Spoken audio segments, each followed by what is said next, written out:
तुम्हाला माहिती आहे, गृहिणी होणं अतिशय सोपं असतं. घरात तर बसून राहायचं असतं, मुलांना सांभाळायचं असतं, घरातल्या सगळ्या माणसांची केअर करायची असते, सगळ्यांच्या आवडीनिवडी जपायच्या असतात. पहाटेपासून रात्रीपर्यंत रांधावाढा उष्टी काढा. सणवार असले तर मस्तपैकी पंचपक्वानांचं जेवण तयार करायचं असतं. शिवाय हसत मुखाने सगळ्यांना वाढायचं देखील असतं.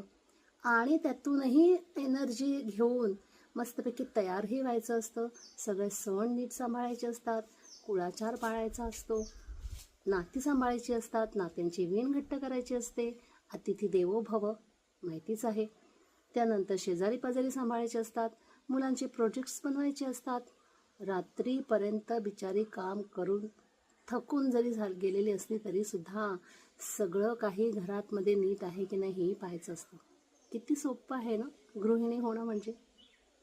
लक्षात ठेवा, पुन्हा कधी एखाद्या गृहिणीला दिवसभर तर घरात बसून असतेस, तू काय करतेस असा प्रश्न कधी विचारू नका.